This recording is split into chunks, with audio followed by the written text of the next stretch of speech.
예, 두 번째 여성의 일에 관한 패널 토론입니다. 예, 세대별로 일을 바라보는 관점과 태도를 알아볼 수 있는 시간이 될 텐데요. 네, 새 세대를 대표하는 분들을 모셨습니다. 첫 번째로는 일과 가정 둘 중에 하나만을 선택할 수밖에 없었던 베이비 부머 세대, 그리고 두 번째 일과 가정의 양립을 꿈꾸며 분투해 오신 X세대, 마지막 그리고 자신이 추구하는 사회적 가치와 이를 일치시키려는 경향이 강한 밀레니얼 세대까지 각 세대를 대표하는 멋진 분들을 모셨습니다. 예, 패널 토론이니만큼 앞서 또 설명드렸던 슬라이도에 질문을 계속해서 남겨주시면 마지막에 질의응답을 하는 시간이 있을 텐데요. 네, 기억해 주시고 그럼 패널 분들을 자리로 모셔보겠습니다.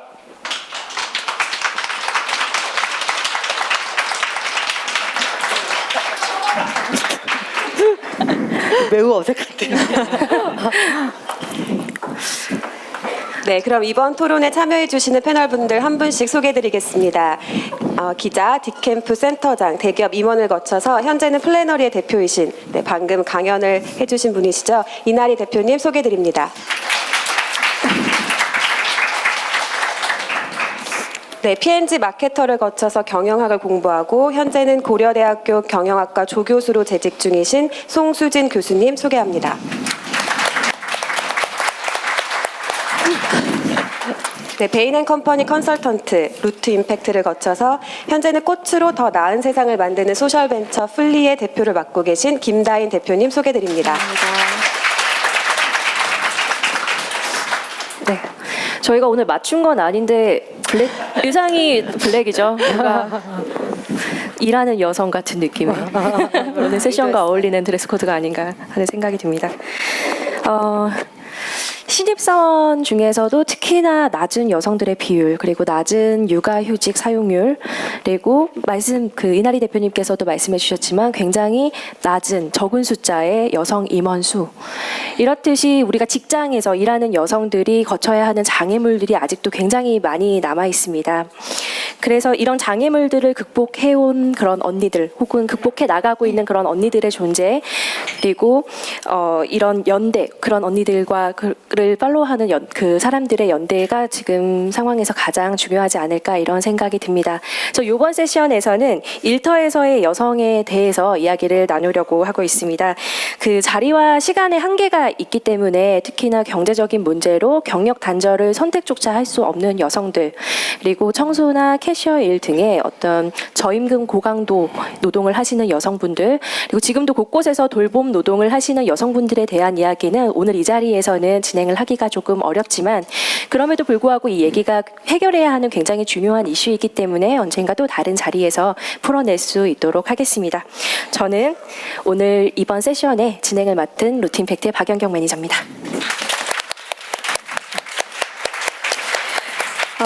우리나라 같은 경우에는 굉장히 짧은 시간 내에 고강도 압축 성장을 했잖아요. 이런 국가들의 특징이 한 10년, 20년 정도 굉장히 짧은 시간 내에 일에 대한 관점의 차이를 극명하게 보인다고 해요. 보통 천천히 성장을 했던 선진국 같은 경우에는 짧게는 50년, 길게는 한 100년 정도의 텀을 두고 그런 관점의 변화를 보이는데, 그렇기 때문에 저희 지금 모신 이제 여성분들께서도 그런 일을 바라보는 관점에 대해서 좀 차이를 보이실 것 같다는 생각이 드는데요.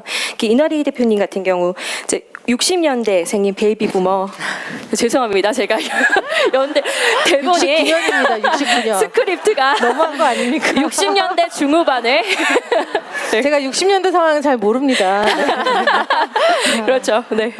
베이비 부머 세대 같은 경우에는 아까 이제 프레젠테이션 하시면서 느끼셨겠지만 일 또는 가정 하나에 몰입해서 이제 굉장히 성장에 집중하는 그런 세대였다고 봐주시면 될 것 같습니다. 그리고 70년대 후반의 세대이신 X세대의 경우에는 소위 슈퍼우먼의 세대죠. 일과 가정 모두를 완벽하게 해낼 수 있다고 믿었고 그렇게 하려고 했던 분들이 많이 계셨던 세대였던 것 같아요. 80년대 이제 밀레니얼 세대라고 우리가 많이 부르는데 이 세대의 특징 특히나 그죠. 다희님께서도 그 80년대 중후반에 밀레니얼 세대이신데 밀레니얼 세대에서도 네, 밀레니얼 세대 같은 경우에는 일과 가정 두 가지 가치뿐만 아니라 개인의 행복, 나가서는 어떤 새로운 관점에 따라서는 새로운 자신만의 가치를 찾아가는 그런 세대였던 것 같아요. 그래서 각 세대를 그런 대표하는 베이비부머 세대의 이나리 대표님, 그리고 X세대의 송수진 교수님, 그리고 밀레니얼 세대의 김다인 대표님을 이제 자리에 모시고 함께 이야기를 나눠보려고 합니다. 이제 간단하게 본인 소개와 함께 우리 오늘 주제인 일과 그리고 가정을 바라보는 각 세대의 관점, 그러니까 세대의 대표로서 본인들의 관점을 말씀해 주시면 감사드리겠습니다. 이나리 대표님께서는 프레젠테이션 통해서 이제 삶의 궤적을 또 설명을 잘 해주셨기 때문에 일과 삶을 바라보는 관점에 대해서만 간단하게 말씀해 주시고 다음 송수진 교수님께서 말씀해 주시면 되겠습니다. 저는 안 해도 되는 줄 알았어요. 일과 삶의 관점? 아까 뭐 잠깐 말씀드렸지만 저는 그냥 죽기 아니면 까무라치기 로 했던 사람인 것 같아요.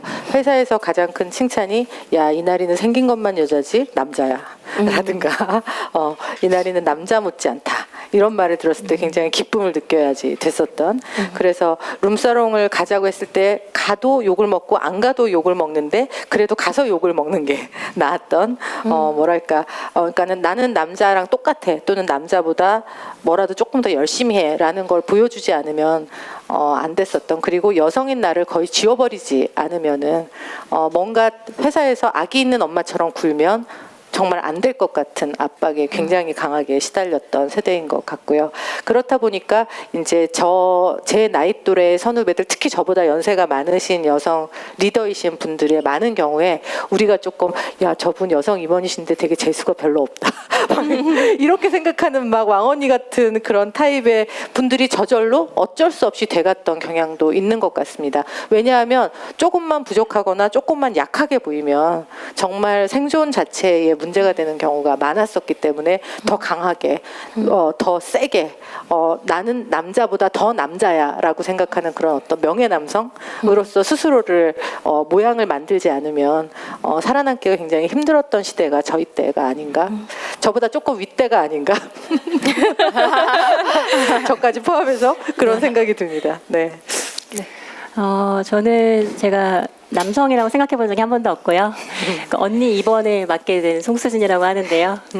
저는 고려대학교에서 그 마케팅과 소비자 행동 분석을 가르치고 연구하고 있는 조교수입니다. 또 한편으로는 새 아이의 엄마이기도 한데요. 올해 중1이 된 큰딸이 여기 같이 앉아 있고요. 또 올해 유치원에 입학한 5살, 6살 아들을 기르고 있습니다. 되게 깜짝 놀라시는 반응 보이셔도 돼요. 제가 그 특강 같은 걸 하게 되면 듀얼 콜링이라는 단어를 많이 사용해서 제 인생을 설명하곤 합니다. 듀얼 콜링이라는 단어를 사용한 이유는 엄마로서의 자아뿐 아니라 사회인으로서의 자아, 즉 가르치는 자로서 마케팅을 가르치고 연구한 사람으로서의 나도 내가 이 땅에 태어난 이유 중에 하나이다. 난 이 두 가지 소명을 놓치지 않고 하고 싶다라는 차원에서 말씀을 드리곤 하는데요. 제가 생각해 보니까 별 차이가 없잖아요. 그래서 조금 더 올려서 저희 할머니랑 엄마 세대라고 말씀드릴게요. 저희 할머니하고 엄마 세대 때는 뭐 김한란 총장이라든지 전 이하드 총장님이라든지 강경화 장관처럼 특출난 여자만 정말 슈퍼 알파걸들만 그렇게 전문직에 진출하고 고위직에 나간다. 나는 집에서 아이들을 기르겠다라고 하는 것이 당연한 세대였다고 할 수 있습니다. 지금 여기 앉아 계신 분들 얼굴을 보니 10대, 20대 같으세요? 맞죠? 여기 계신 분들은 야, 내가 이때까지 살아오면서 그 많은 교육과 그 많은 관심사들, 독특함들을 교육받았는데 결국 내가 엄마 되려고, 엄마가 나쁜 게 아니죠. 가장 위대한 것이지만 엄마만 되려고 그 독특한 관심사와 전문성과 경험들과 그 훈련들과 재능들을 배웠는가. 만약에 엄마로서의 자아와 사회인으로서의 자아를 선택하라고 선택을 강요당한다면 나는 그냥 사회인으로 살겠다 해서 비혼을 하시던가 결혼을 늦추시던가 아니면 결혼하더라도 아이를 안 낳는 선택, 즉 엄마가 안 된 선택들을 많이들 하십니다. 저희 같은 중간에 낀 세대는 어떻게 생각했냐면, 특히 제가 이제 얘기하는 것은 김알란이나 강경화처럼 특별한 사람만 그렇게 전문직이나 고위직 진출할 수 있는 것은 아니다. 남편이랑 저랑 다를 게 하나도 없는 거예요. 똑같이 반장했고 회장했고 막 스카 이런 데 들어가서 열심히 배우고 유학도 갔고 박사학위도 받았는데 서든리 갑자기 결혼하고 아이를 낳으니까 남편과 제가 다른 선택을 해야 되는 거예요. 이게 너무 이해가 안 가잖아요. 남편과 나는 재능도 다른 것 같지 않고 전문성도 다르지 않은 것 같고 관심사라든지 사회에 대해 내가 기여하고 싶은 마음 다른 것이 없는데 왜 다른 선택을 해야 되는가? 이것은 맞지 않다. 그래서 저희 같은 경우에는 제가 주장하는 것이기도 한데 한국의 21세기에서는 엄마로서의 자아는 되게 쉽게 소명으로서 받아들이는 것 같아요. 엄마로서의 가치에 심적인 존엄성을 금방 부여해요. 내가 아기를 낳았는데 얘를 두고 어떻게 일하러 나가. 얘가 울고 있잖아. 그래서 얘가 학교에서 왕따를 당한다. 아프다. 그러면 마음이 막 무너져 내리면서 무슨 부귀영화를 누리겠다고 내가 뭐 교수 막 이러면서 제 얘기하는 거예요. 그런데 그 아까 말씀하신 것처럼 그 아이에게 집약된 관심과 노동이 필요한 시기는 사실 짧거든요. 나의 인생 전체를 봤을 때 중학생만 되더라도 아이가 엄마의 관심을 너무 많이 주면 애가 싫어해요. 저희 큰딸한테 물어보세요. 조금 제일 인기 있는 엄마가 누구냐? 맞벌이 엄마예요. 왜냐? 엄마의 사각지대를 타고 누리면서 자기들끼리 뭔가를 할 수 있거든요. 근데 그걸 하겠다고 내가 가야 될 것들을 멈추는가? 그건 옳지 않다. 그래서 내가 이 땅에 태어난 이유는 엄마가 되기 위함도 있겠지만 나의 독특한 관심사와 재능과 경력과 전문성을 통해서 헌신해야 될 대상, 조직, 문제, 풀어야 될 문제, 분야 등이 있고 그것들 난 놓치지 않고 계속 해야 된다라고 생각을 했고요. 저는 이것을 듀얼 쿨링이라고 개념을 주창해서 계속 얘기하고 있는데요. 그 세대 대표 주자라고 할 수 있습니다. 감사합니다. 저. 네, 김다희 대표님. 네. 저는 아슬아슬하게 밀레니얼 세대에 들어오고 80대 중후반은 아니고 저는 공사학번으로 이제 대학교 들어가서 이제 일한 지 지금 10년 차 정도 됐습니다. 지난 거의 한 9년, 10년 정도 동안 커리어를 지금 세 번째 커리어를 시작해서 일을 하고 있고요. 그 사이에 결혼도 하고 임신, 출산, 육아라는 것들을 이제 겪으면서 저 나름대로의 되게 혼란과 어려움이 있었던 20대 그리고 30대 중반을 이제 거쳐서 오고 있습니다. 아마 여기 계신 분들이랑 그래도 조금은 더 가깝거나 비슷한 고민들을 하고 있지 않을까 싶은데요. 저 같은 경우는 처음에 대학교에 있을 때 이제 앞으로 무슨 일을 할까 이런 것들을 생각을 하고 많이 진로 고민을 할 때 뭔진 모르겠지만 그냥 막연하게 그 당시에 이제 약간의 개념이 도입되기 시작했었던 사회적 기업이라는 거를 언젠가는 하고 싶다 이런 막연한 생각들이 있었고요. 하지만 대학교 졸업하던 시점에는 저한테는 어떠한 사회적 경험도 없었기에 지금은 성장이 먼저다라는 생각으로 이제 컨설팅 회사에서 커리어를 먼저 시작을 하게 되었습니다. 그래서 일을 대하는 방식이나 또 일터에서의 여자분들을 처음 만나 뵙고 이제 그 놈을 정하게 됐던 게 저는 이제 첫 번째 직장인데요. 거기서 뵀던 엄마들이나 이제 여성분들을 봤을 때 무언가 희생해야 한다기보다는 제가 직장에서 뵀던 이제 여성분들, 시니어분들은 뭐 아이를 낳았으면 1년 정도 휴직하고 다시 돌아오고 근데 그것이 이상하지 않고 혹은 이제 아이를 키우는 것과 일을 병행해야 된다면 일시적으로 조금 일의 로드를 줄여서 약간 프로젝트성의 일을 한다거나 하는 것들이 좀 자유로웠습니다. 그렇기 때문에 저는 일을 한다고 해서 뭔가 커리어를 포기해야 되는구나 이런 생각은 별로 많이 해보진 않았던 것 같아요. 근데 이제 이거는 막연하게 제가 봤던 것들이었고 제가 이제 막상 결혼을 하고 아이를 작년에 낳았는데 그 임신과 출산, 육아의 과정을 최근에 겪으면서 그런 것들에 대해서 굉장히 많이 무지했구나. 이게 정말 어려운 일이었구나라는 것들을 또 많이 깨닫고 배우게 됐던 것 같아요.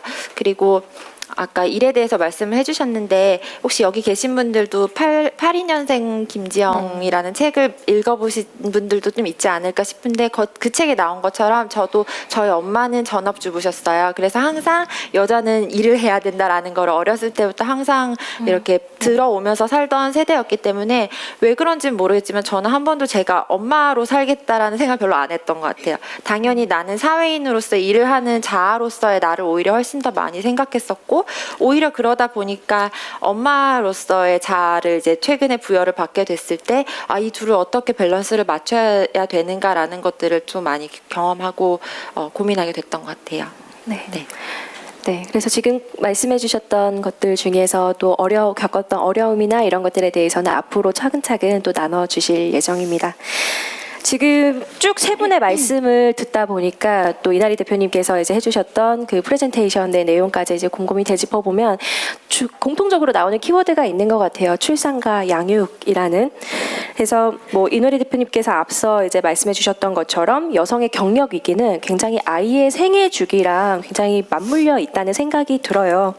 그래서 첫 번째 강력한 경력 위기가 아이의 탄생과 함께 찾아온다고 말씀을 하셨는데요. 사실 참 이상한 일이죠. 그 출산 휴가도 있고 또 육아휴직 제도도 잘 마련이 되어 있잖아요. 아시겠지만 육아휴직 제도 같은 경우에는 한 자녀에 대해서 엄마가 1년 그리고 아빠가 1년 그 부모의 손길이 필요한 유아기의 아이를 이제 돌볼 수 있도록 마련되어 있는 제도인데요.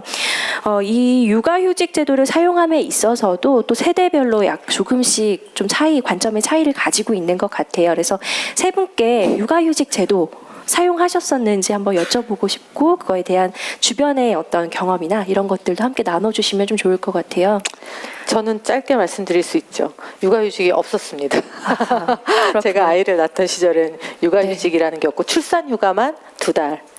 보장이 되어 있었고, 근데 하지만 그 당시에는 결혼을 하면 그만둬야 되는 직장이 굉장히 많았고, 아이를 낳기는커녕 임신을 했을 때 이미 그만둬야 되는 회사도 워낙 많았었기 때문에, 물론 저는 언론계에 있었기 때문에 그런 것들을 피할 수 있었고, 제 여자 선배들 중에서도 여기자 분들 같은 경우에는 회사를 계속 다니는 분들이 많이 있었지만, 출퇴근 시간이 지극히 부정확한 직장이다 보니까 아이를 키운다는 것 자체가 거의 전쟁을 방불케 하는 그런 모습이었고, 결국 부부가 기자인 집 같은 경우에는 결국은 여성 쪽에서 회사를 그만두는 모습을 여러 번 봤었습니다. 저는.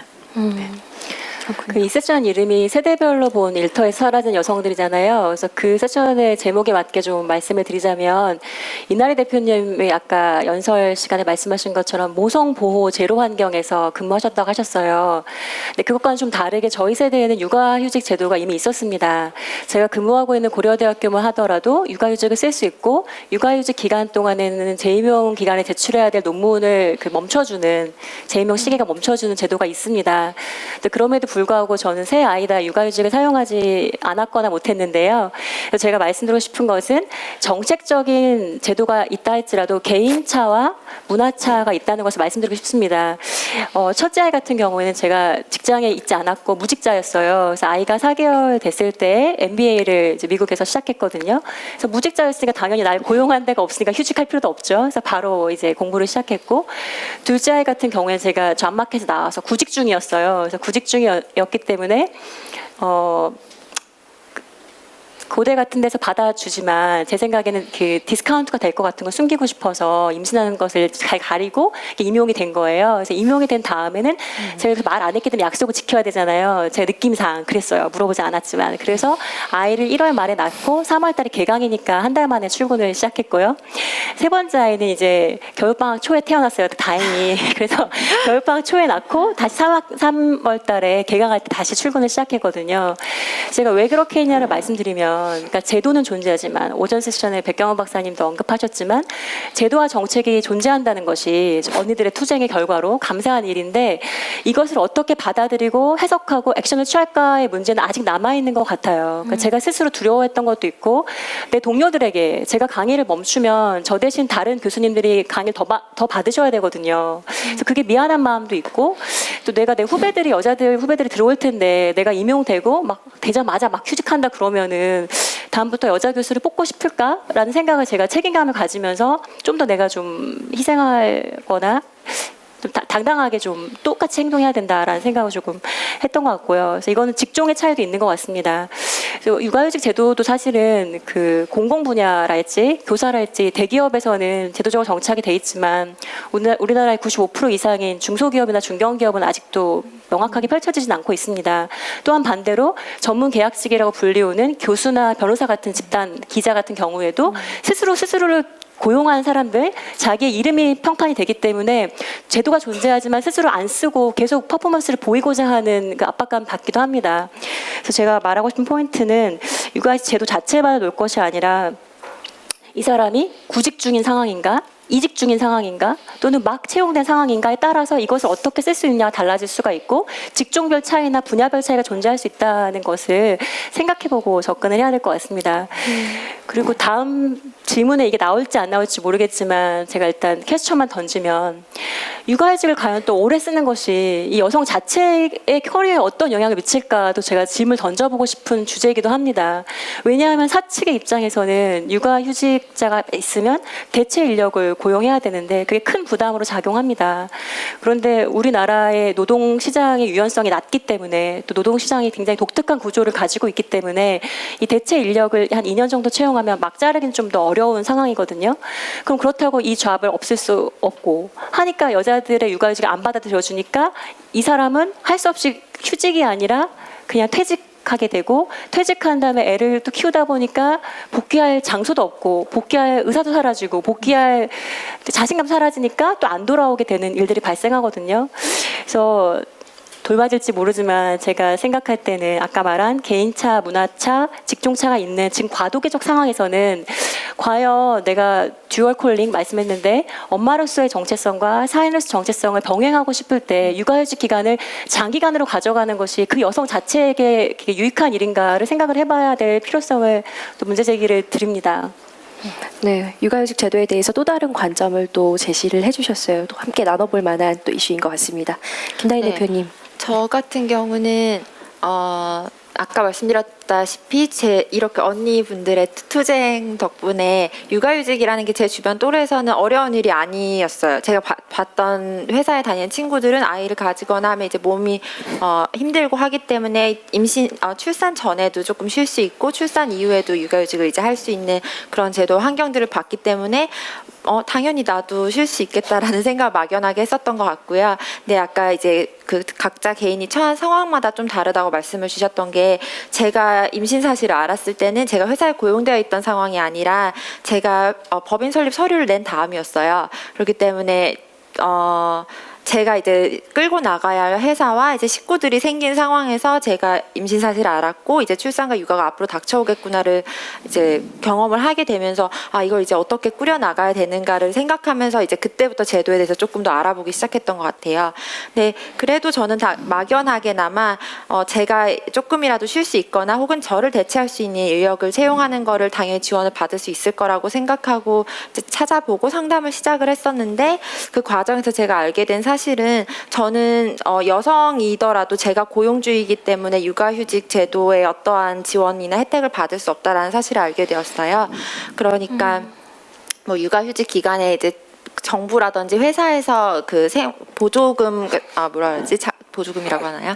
금액을 주는데 그거에 대해서도 줄 수가 없고 또 제가 출산을 하느라고 어쩔 수 없이 비어있는 기간 동안에 제 대체 인력을 채용하는 거에 대해서 원래 제가 고용주가 아니라면 약 1,000만 원 정도를 받을 수 있는 걸로 알고 있었는데 그 금액도 전혀 받을 수가 없었어요. 그래서 제가 너무 그냥 부당하다고 느껴서 왜냐하면 제가 막연하게 알고 있었던 육아휴직이라는 거는 고용주인지 피고용자인지의 관점이 아니라 그냥 여자가 아이를 낳고 하는 과정에서의 받을 수 있는 뭐 불이익이라든지 어려움을 보완을 하고자 그 제도가 존재한다고 생각을 했었는데 그 제도에 현실적으로 적용이 되는 거는 고용주냐 피고용자이냐 이 차이의 관점이 먼저였고요. 저는 그래서 그 과정에서 왜 이런 일이 발생했을까를 생각을 해봤을 때 이게 일반적인 회사는 대부분 대표나 운영자가 남자잖아요. 그러니까 남자로 인해서 고용을 당했던 여자분들이 차별이나 불이익을 받지 못하기 위해서 이 제도를 접근했기 때문에 이렇게 된다고 생각을 했는데 사실 요즘만 봐도 여자분들 창업하신 여자분들도 많이 있고 결혼하기 전에 창업하신 분들도 결국은 저 같은 일들을 앞으로 겪게 되실 텐데 이게 제도가 이런 관점에서 만들어진 게 맞나라는 생각이 좀 들면서 좀 시기가 바뀌고 또 사람들이 바뀌었기 때문에 다시 한번 검토가 되어야 하는 것이 아닌가라는 분개를 하다가 출산을 했습니다. 네. 제 개인적으로 굉장히 놀라운 이야기예요. 그 대표, 그러니까 육아휴직 제도를 비롯해서 말씀을 듣다 보니까 그런 일과 관련된 되게 많은 제도들이 고용자가 남성임을 가정하고 이제 정립되어 있는 것들이 꽤 많다는 생각을 좀 하게 되는 것 같아요. 그리고 교수님께서도 말씀해 주셨듯이 그 제도가 또 마련되어 있다고 하더라도 그 제도를 사용해야 하는 사람의 어떤 처해 있는 상황이나 환경, 그리고 그 제도를 바라보는 수용하는 그 사회 분위기나 문화, 이런 것들이 좀 복합적으로 많이 얽혀 있는 것 같기도 하고요. 자, 육아휴직 이후에 또 여성의 경력 단절이 되게 많이 일어난다고 저희가 통상적으로 알고 있습니다. 회사로 복귀할 수 있음에도 불구하고 복귀하지 않는 여성분들도 늘어나고 있고요. 또 말씀하셨듯이 사회적인 그런 육아휴직 제도를 부정적으로 바라보는 그런 사회적인 분위기 때문에 아예 사용하지 않으려는 여성분들도 아직까지 남아 계신 것 같고요. 그 베이비 부머 세대와 X세대는 특히나 이런 시기를 또 극복하고 복귀한 사람으로서, 그리고 밀레니얼 세대 같은 경우는 이 시기를 지금 겪고 있는 당사자로서 또 이런 경력 단절을 바라보는 시각의 차이도 있을 것 같다는 생각이 개인적으로 드는데요.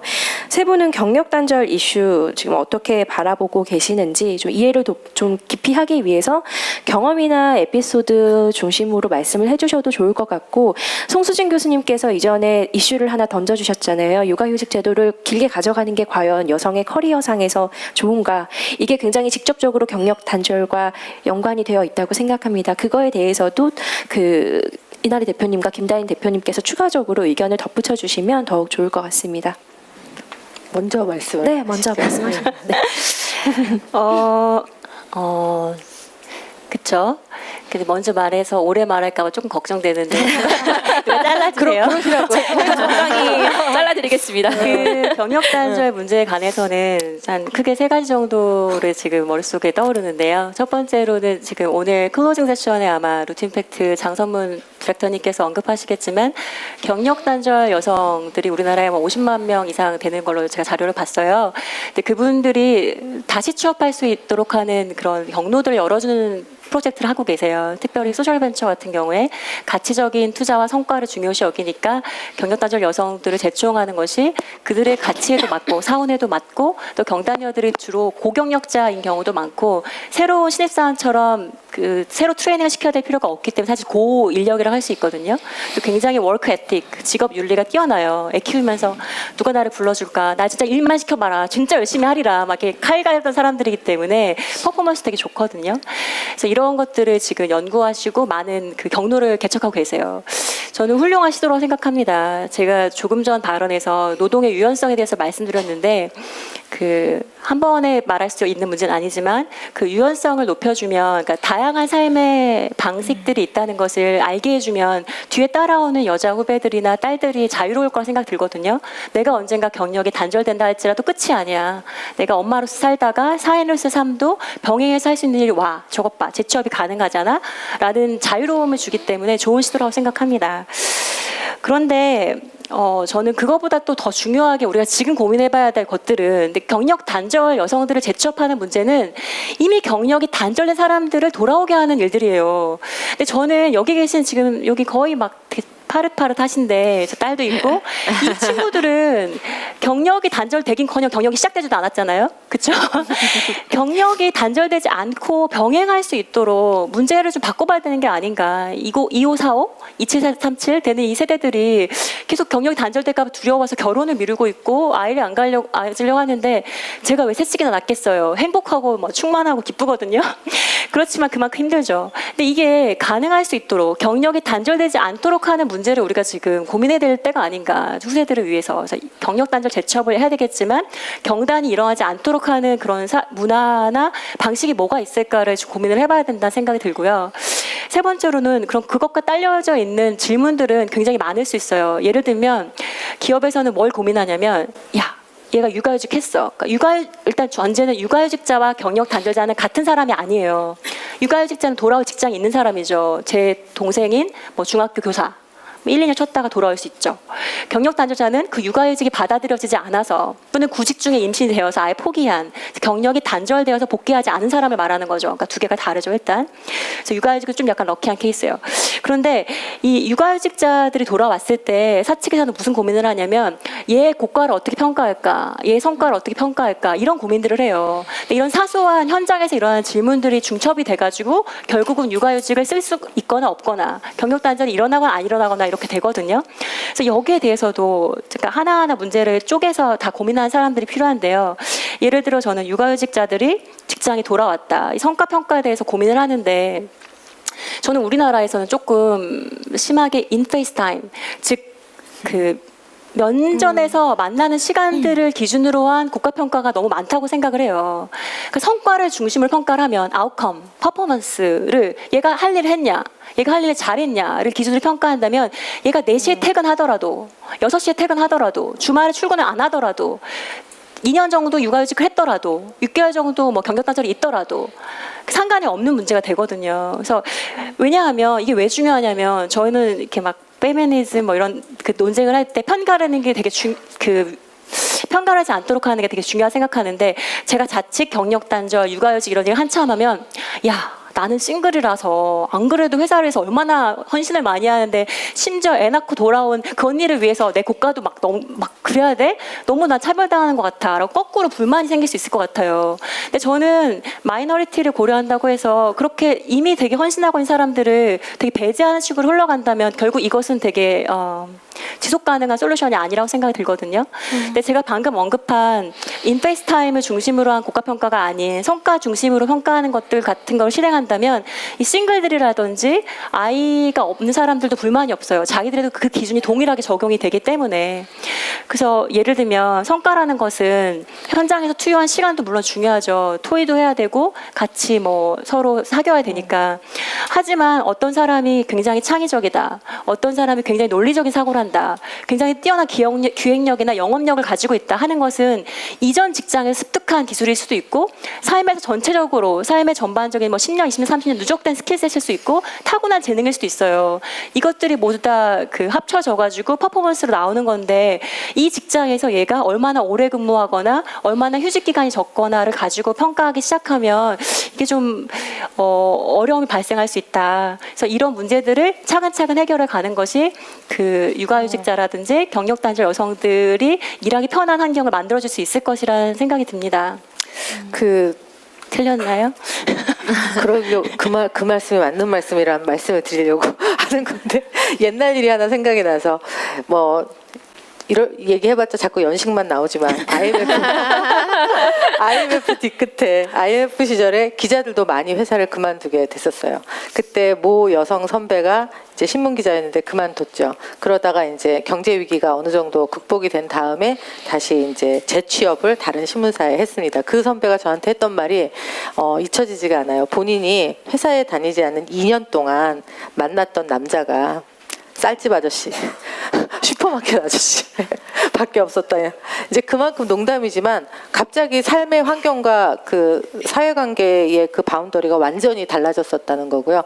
그래서 본인은 제2의 IMF가 오더라도 책상 다리에 몸을 쇠사슬로 묶고 회사를 그만두지 않겠다. 이런 말을 했었던 게 기억이 나는데요. 저도 늘 내가 내 이름으로 돈을 벌 수 없다면 어떻게 하지 막 이런 공포에 시달리면서 굉장히 강력하게 어떻게든 그 경력을 이어가려고 했었던 생각이 나는데 anyway 그렇게 많은 사람들이 절박하게 나의 어떤 일 또는 어떤 경제적인 독립 이런 것들을 갖고 가려고 할지라도 아까 하신 것처럼 여러 가지 이유 때문에 도저히 그걸 유지하기가 힘든 상황이 발생을 할 수 있거든요.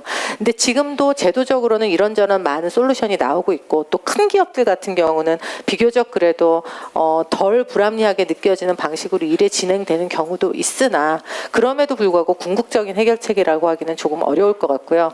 저는 조금 막연하지만 어차피 그렇게 될 수밖에 없고 그래야만 된다고 생각하는 것이 두 가지가 있습니다. 하나는 이제는 더 이상 한 번 들어간 직장이 평생 직장이 아니잖아요. 그래서 잡이라는 것을 중심으로 자신의 커리어를 계속 세팅하려다 보면 결국 이 회사 다음에 또 다른 회사를 찾는 이 일 때문에 굉장히 많은 에너지를 쏟아 가야 되고 이 회사에서 기회를 못 찾으면 그 다음 회사를 찾기도 굉장히 힘든 이런 상황이 반복되는 것 같아요. 근데 지금의 사회는 아시다시피 누군가가 어떤 직장에서 한 사람을 뽑아서 그 사람이 60까지 뭐 책임져 준다 또는 내가 다니고 싶다 이런 상황이 아니고 많은 것들이 프로젝트 단위로 변해가는 것 같습니다. 그래서 정부가 비정규직을 없애고 뭐 정규직화하면 좋겠다라고 하고 그런 정책을 내놓고는 있지만 사실 경제적인 상황이나 기업의 환경이 전 세계적으로 아마 그 정부의 의지 또는 우리의 바람만을 전부 다 이렇게 받아들일 수 있는 상황은 되지 않을 그런 상황일 가능성이 매우 높다는 생각이 들어요.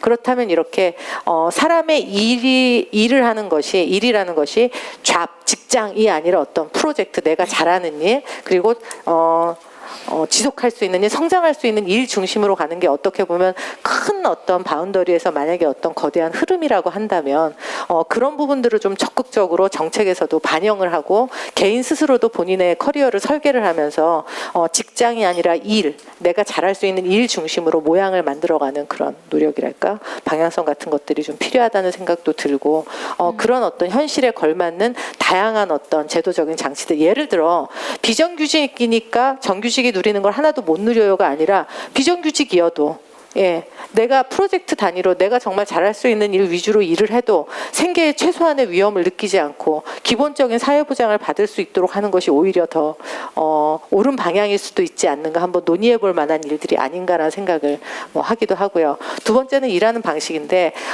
지금 전 세계적으로 디지털 노마드라고 하는 것들을 실제로 구현하고 있는 곳들이 많고 제가 서울 전에 치앙마이에 한 일주일 정도 가 있으면서 다양한 코워킹 스페이스를 돌아보고 그러면서 거기서 말 그대로 원격 근무를 하고 있는 전 세계의 사람들을 만났었는데요. 한국의 기업들 중에서도 이미 한 달씩 두 달씩 치앙마이에 가서 원격 근무하도록 하는 회사들이 이미 있습니다. 그러니까 치앙마이가 중요한 게 아니라 솔직히 너무 좋은 치앙마이가 도시죠. 중요합니다. 네, 치앙마이가 중요하고요.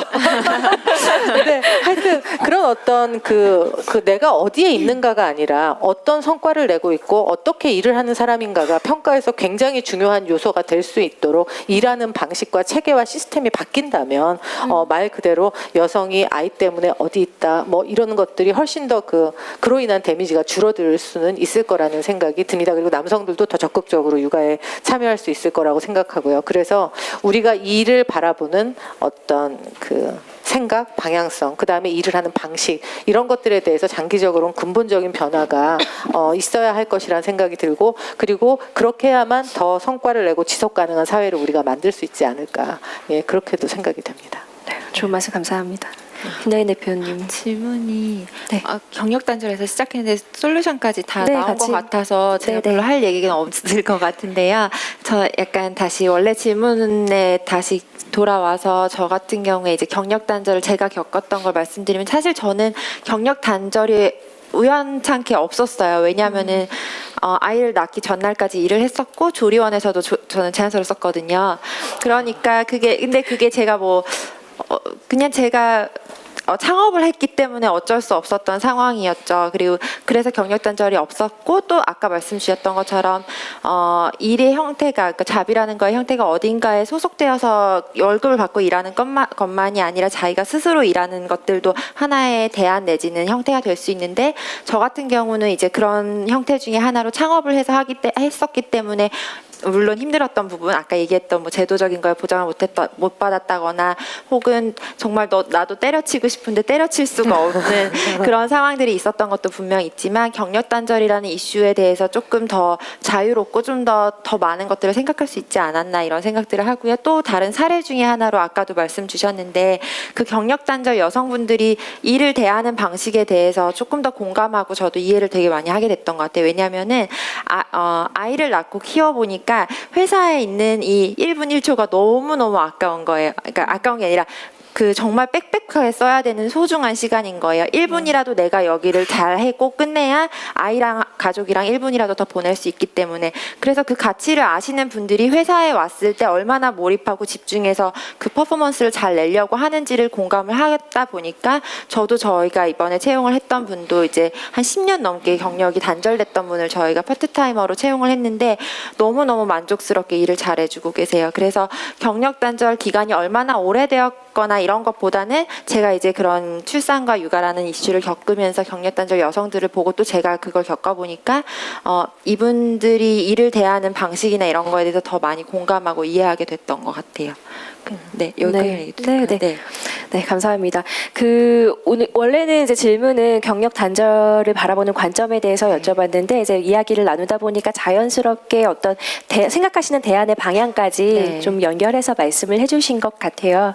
그래서 혹시 저 다음 질문으로 넘어가기 전에 저희가 이쪽 끝에 슬라이드 끝에 보시면 슬라이도라는 웹페이지에서 CMC2 를 적고 들어가시면은 질문을 올리실 수가 있거든요. 제가 지금 잠깐 질문을 확인했는데 거의 없어가지고 그러면 여러분 콜드콜을 드릴 수도 있어요. 그래서 혹시나 말씀 들으시면서 질문이 있으신 분들께서는 거기에다가 좀 작성해서 올려주시면 제가 나중에 패널 세션 끝나고 나서 Q&A 할 때 질문 뽑아서 드리도록 하겠습니다. 네. 그래서 솔루션 혹시 같이 네. 말씀 나누고 싶으신가요? 네, 그래서 말씀해 주세요. 경력 단절 얘기가 쭉 나왔는데 아까 이제 굉장히 좋은 말씀들, 제도적인 부분 아니면 일에 대한 방식들 많이 말씀을 주셨고 저는 최근에 이걸 겪으면서 제가 중요하다고 느꼈던 것 중에 하나가 공감이라는 키워드를 자꾸 떠올리게 되더라고요. 왜냐하면은 제가 이 상황을 겪어보기 전까지 저도 직장에서 일하는 다른 워킹맘이나 엄마들을 보면서 이렇게까지 힘들 줄 몰랐어요. 물론 저도 같은 여자로서 언젠간 저렇게 닥쳐오겠구나라는 생각했지만 좀 막연하게 생각했던 것 같고 왜 저 엄마는 이래라는 생각이 들 때도 사실 한두 번은 있었던 것 같거든요. 근데 제가 얼마나 그걸 공감을 못 해줬나라는 게 다시 한번 이제 떠올리면서 같은 여자인 저도 그런데 뭐 더 나이 많으신 예전 기성세대라든지 남성분들은 더 힘들 거잖아요. 그래서 그런 공감대가 조성이 되는 게 되게 중요하다는 생각을 했었고 또 하나는 뭐 물론 사회적인 공감대도 당연히 중요하지만 육아나 출산을 하는 거에 대부분의 로드가 여전히 여자에게 굉장히 많이 이렇게 있는 것 같아요. 아직도 육아나 가사를 그러니까 도와준다라고 생각을 하지 같이 나눠서 분담한다라는 말을 잘 안 하잖아요. 근데 그런 것들이 이제 가정에서 사회에서뿐만이 아니라 워킹맘들이 가정에 돌아와서조차 공감과 위안을 받지 못하고 그게 이제 힘들고 어렵게 되는 이제 악순환으로 가는 중요한 부분인 것 같은데 저 같은 경우에는 최근에 저희 남편이 육아휴직을 했어요. 그래서 육아휴직을 하는 과정에서 남자가 육아휴직을 해라는 거를 속해 있는 조직에서 처음이었기 때문에 인식을 이제 만들어 나가는 것도 굉장히 사실은 어려웠고요. 근데 저 개인적으로는 되게 중요했던 게 남편이 육아휴직을 해서 가사와 육아를 이제 해보니까 이게 얼마나 힘든지를 누구보다 더 잘 알게 되는 거예요. 그래서 저희 둘 다 일을 하는 게 육아와 가사보다 훨씬 더 쉽다라는 거에 100% 공감을 하고 있거든요. 지금은 그 정도로 공감을 해주기 때문에 다시 제가 뭐 가사나 육아에 대한 참여율이 더 높아지더라도 그게 정말 고생하는구나라는 거에 대해서 가정에서 먼저 위안을 받고 공감을 받을 수 있다라는 게 굉장히 중요하고 또 그게 얼마나 힘들고 가치 있는지를 경험을 하고 남편이 다시 직장에 돌아가서 워킹맘이나 다른 이제 출산을 하거나 하는 여자분들을 만났을 때 다른 남자분들하고는 다른 시각으로 바라보고 공감할 수 있다고 생각을 해요. 저는 그런 여자만의 변화가 아니라 이제 이렇게 남성분들도 공감하고 해주는 것들이 가정 내에서도 중요하고 또 그런 남자분들이 많아지는 게 결과적으로는 사회적으로 더 다른 방향으로 갈 수 있는 중요한 단계이지 않을까 제도적인 것들뿐만이 아니라 그렇게 생각을 했습니다. 되게 세 분께서 모두 이제 경력 단절을 해결할 만한 어떤 단초가 될 수 있는 말씀들을 많이 나눠주신 것 같아요. 특히나 뭐 성과 평가를 바라보는 관점, 그러니까 아웃컴이나 아웃풋 위주로 인페이스 타임이 아니라 이제 본다던가 아니면은 일하는 조직 내에서 그러니까 전체적인 사회적으로 어떤 일하는 방식이나 체계, 시스템의 관점을 좀 바꿀 필요가 있다던가 뭐 혹은 남성의 육아휴직을 조금 더 자연스럽게 사용할 수 있도록 해서 그 육아휴직이라는 것 자체가 어떤 자연스러운 흐름, 자연스러운 일하는 방식, 일하는 과정의 하나가 될 수 있도록 한다던가 하는 식의 다양한 의견을 남겨주신 것 같아요. 저 역시도 지금 육아휴직 이후에 경력 단절이 굉장히 강하게 나타나는 이유가 여성에게만 마치 육아휴직이 여성의 전유물인 것처럼 인식이 되어 있잖아요. 아빠도 1년 쓸 수 있음에도 불구하고.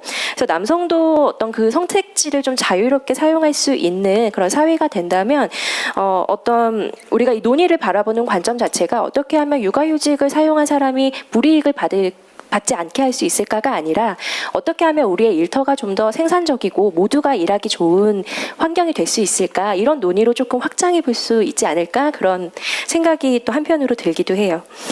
그래서 마지막으로 이제 질문을 드리고 그 청중분들께서, 관객분들께서 슬라이드에 남겨주신 질문들 뽑아서 그 패널분들에게 질문을 드리려고 합니다. 그 언니들의 어떤 다양한 경험들과 목소리들이 잘 모아져 나가기 시작하면 이제 여성의 모델링이 바뀌어 나가면서 되게 강력한 힘이 될 수 있을 것 같아요. 그래서 이나리 대표님 같은 경우에는 언니의 사생활이라는 그런 비슷한 그 소셜 클럽을 만드시려고 지금 하고 계시는 거고요. 그래서 명쾌히 답을 내릴 수 있는 문제는 아닌 것 같아요. 이제 그럼에도 불구하고 이런 육아휴직 후의 경력 단절이 사라지는 사회, 혹은 우리 모두가 자연스럽게 일을 할 수 있는 사회를 만들기 위해서 우리가 나아가야 할 방향이 어떤 모습일까, 그런 어떤 큰 그림에 대해서 어려운 질문이지만 패널분들의 이 의견을, 생각을 나눠주시면 감사드리겠습니다. 저는 아까 말씀드린 그 내용 속에서 굉장히 큰 덩어리의 말씀을 드린 것 같은데요. 뭐랄까, 요즘 특히 한 작년 하반기부터 많은 여성분들, 조금 세대가 다른 여성분들과 만나면서 말씀을 또 많이 나누고 그러면서 느낀 것은 경력 단절 이런 것도 중요한데 거기 일단 가기 전에 도대체 일은 나한테 무엇인가에 대한 질문을 전 세대와는 좀 많이 다르게 하기 시작했다는 생각이 들고요. 그리고 행복이라는 것에 대한 고민, 그런 것들도 조금 방향성과 내용의 차이가, 강도도 그렇고 차이가 있다는 생각이 들고요. 그렇다 보니까 퇴사라는 게 그렇게 중요한 키워드가 되고, 사실 퇴사를 해보시면 아시겠지만 결코 그렇게 즐겁고 행복한 경험만은 아닙니다. 그래서 제가 후배들이 저한테 와서 너무너무 뭐가 힘들어서 또는 누가 너무너무 싫어서 회사를 그만두고 싶다고 얘기를 하면 저는 네가 회사를 그만두면 손해는 다 네가 본다. 네가 싫어하는 그분은 참 좋아질 거다. 나 같으면 끝까지 괴롭히기 위해서 안 그만둘 거야. 막 이런 말을 하기도 하는데, 그러니까는 퇴사라는 게 마치 유행처럼 또는 마치 해보면 굉장히 좋은 것처럼 이야기가 되어질 만큼 지금의 직장 생활이라고 우리가 얘기하는 것, 회사라고 하는 것은 또 지금의 사람들이 생각하는 나의 삶의 지향이나 방향이나 어떤 행복의 키워드랑은 괴리가 있는 것이 맞는 것 같아요. 그런 상황인 것 같아요. 그렇다 보니까 특히 그런 부분들에 대해서 조금 더 자기 몰입감이 강하고 고민을 깊이 하는 여성들일수록, 특히 그리고 꼭 회사를 다녀서 정말 이렇게까지 하면서 해야 내가 이게 행복을 찾아가는 길일까, 이런 것에 대한 회의도 조금 더 많은 것 같고, 남성분들 같은 경우 일은 당연히 해야지라는 그 훈련된 압박감이나 아니면 지향이 조금 더 강한 반면, 여성분들은 그거보다는 조금 다르게 자꾸 뒤를 더 많이 돌아보게 되고, 왜냐하면 앞날이 또 너무 안 보이기도 하고요. 이렇게 막 피와 살을 태워서 간들 과연 내가 어디까지 갈 수 있을까, 이런 부분들에 대한 전망이 또 워낙 안 보이기도 하고, 그렇다 보니까 더욱더 갈등을 많이 하는 것 같거든요. 제가 질문의 취지를 막 지금 잊어버리고 있는데 요약을 하자면, 아까 잠깐 말씀드렸던 것처럼 그렇기 때문에 일은 도대체 나에게 무엇이며 내가 살아가는 데 있어서 어떤 의미를 주는 것이며, 이런 것들에 대한 질문부터 일을 하는 방식, 그 다음에 일을 언제까지 할 것인가에 대한 많은 부분들이 흔들리는 이 시대에 그런 것들에 대해 이렇게 백지부터 질문을 해볼 수 있는 그런 어떤 기회나 상황 같은 것들이 굉장히 많이 필요하다는 생각이 들고, 그러려면 아까 말씀드린 것처럼 노동시장도 조금 유연해지고, 그 유연한 노동시장에서 내가 조금 유연하게 움직이더라도 최소한의 먹고 사는 어떤 문제라든가 아플 때 병원에 가는 이슈라든가 이런 것들은 어느 정도 보장이 가능한 사회가 되면 참 좋겠고, 또 그렇게 나아가야 된다는 생각도 들고요. 그 다음에 커리어라는 것을 자꾸 직장에 들어가는 것으로 생각을 해버리면 답을 찾기가 무척 어렵다는 생각이 들고요. 100살까지 산대잖아요. 무섭지만 그러면 내가 언제까지 일을 해야 될지, 그때까지 쭉 그 삶을 이어가는 동안 내가 과연 이 직장 중심으로 나를 훈련시키고 세팅해가면서 워라밸 이러면서 회사에서는 일단 요 돈 벌고, 그 다음에는 다른 데서 내 행복을 찾는 이런 식의 아슬아슬한 균형을 찾아가는 것이 과연 답인지, 이런 데 대한 그 근본적인 질문들을 각 개인이 좀 할 필요가 있다는 생각도 들고요.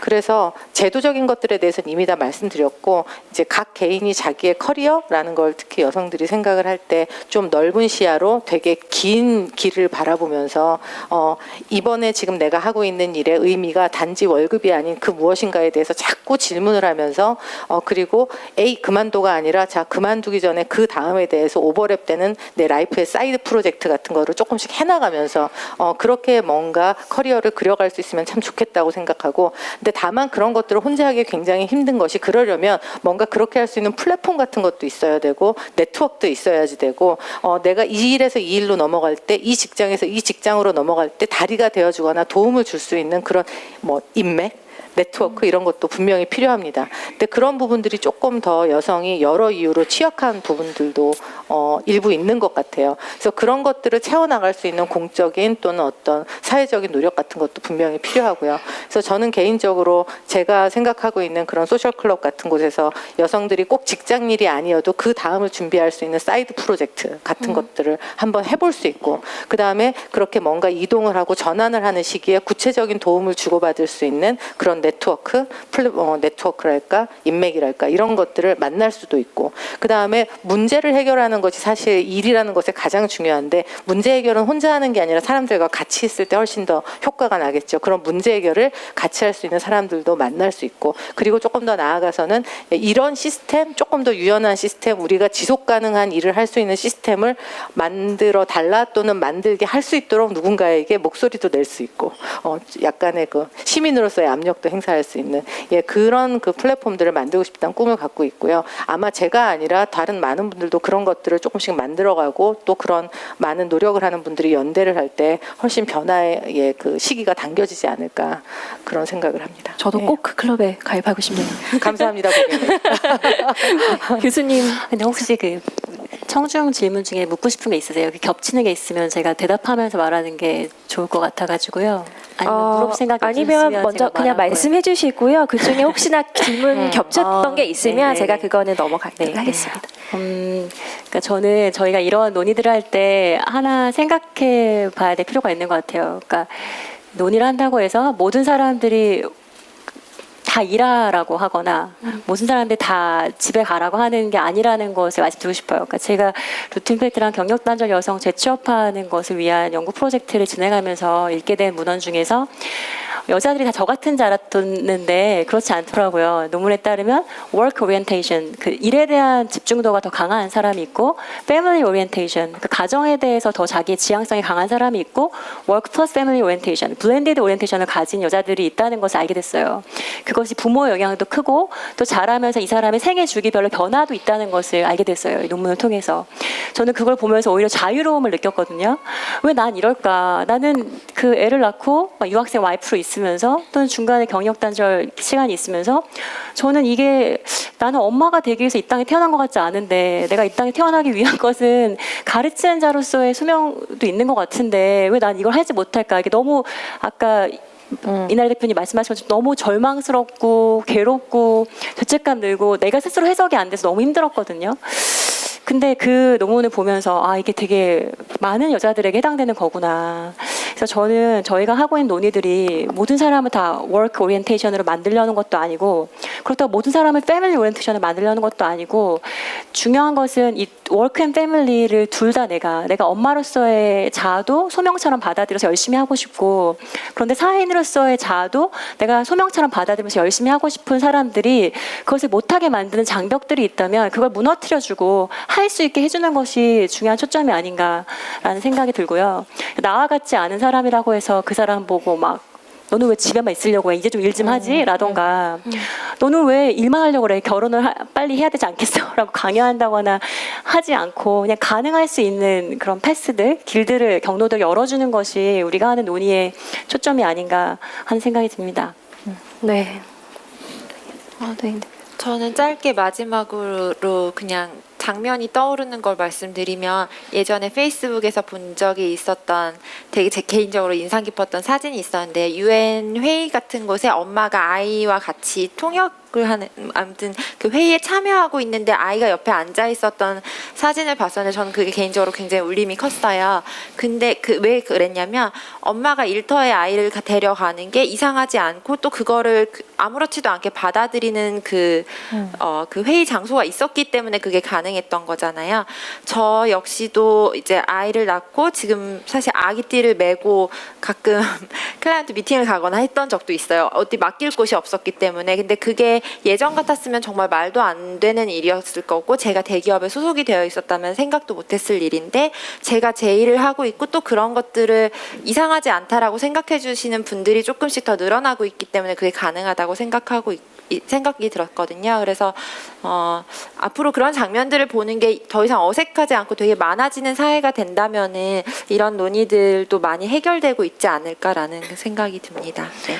세 분 모두 굉장히 좋은 포인트들을 다양하게 짚어주신 것 같아요. 특히나 제도는 사실 저도 이번에 공부하면서 그 세션을 준비하면서 공부하다 보니까 알게 됐는데 제도는 생각보다 되게 잘 되어 있더라고요. 여러분 모두 아시겠지만 근데 그 제도를 이용할 수 있는가 그런 현실적인 가능성 그리고 그 제도를 바라보는 관점 분위기 뭐 이런 것들이 사실은 많이 어려움이 있었던 건데 그 제도와 사회적인 어떤 그런 거대한 흐름 이런 거에 자꾸 비교를 하다 보면 스스로 좀 개인적으로 무력감을 많이 느끼게 되는 것 같아요. 이제 그런 측면에서 이나리 대표님이나 이제 송수진 교수님께서 말씀해 주셨던 어떤 개인적인 차원에서의 그런 그 일과 가정을 양립하는 데에 대한 관점, 그러니까 뭐 커리어와 직장을 중심으로 나의 어떤 삶을 조금 더 이제 바라보는 것들 그런 어떤 개인적인 차원에서 할 수 있는 노력들도 좀 많이 보여주셨던 것 같습니다.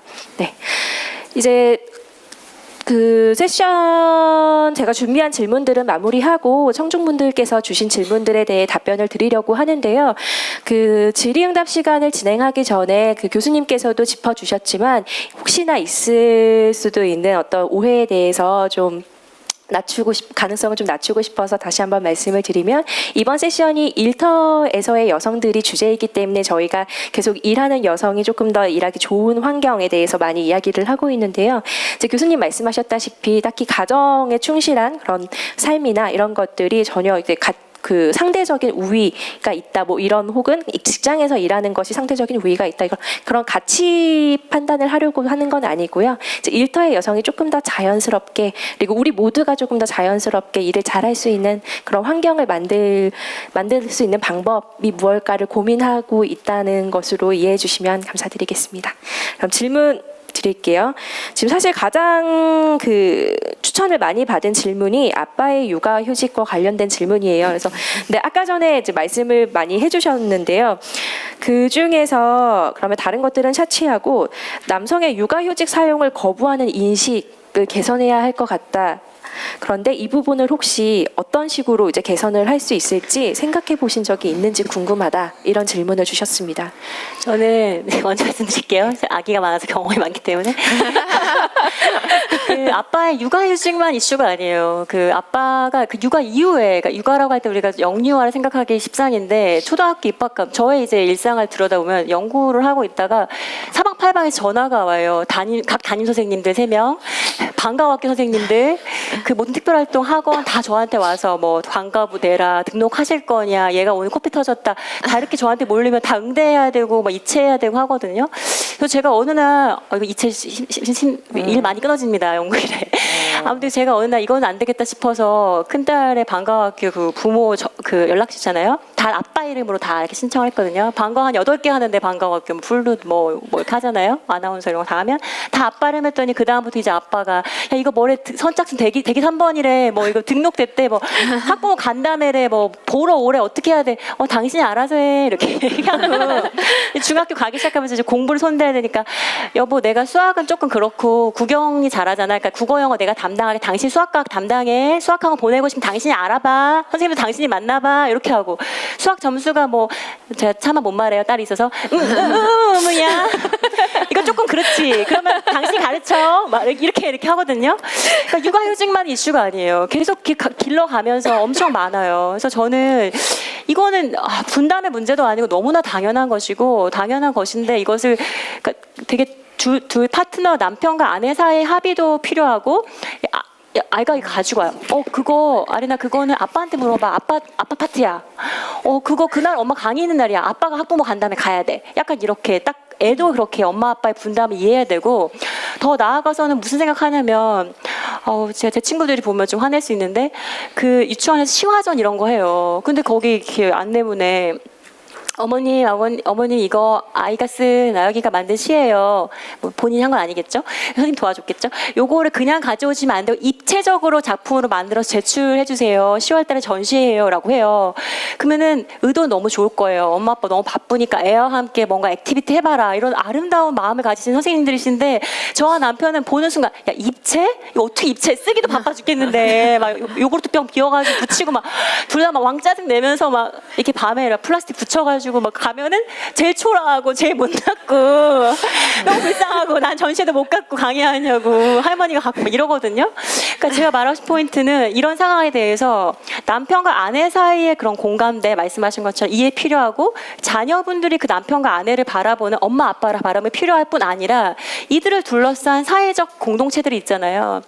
내가 이렇게 했을 때 엄마 아빠가 둘 다 일하는 가정에게 어떤 임팩트가 있을 수 있을까? 항상 그 학부모 간담회나 그 공개 수업 10시 반에 해요. 그런데 우리 집만 애가 엄마 아빠 둘 다 못 가면 애가 얼마나 마음이 아플 거를 우리가 아무리 냉혈한 같지만 그렇진 않잖아요. 우리도 마음 아프단 말이에요. 굳이 이나리 대표님을. 그런 것 때문에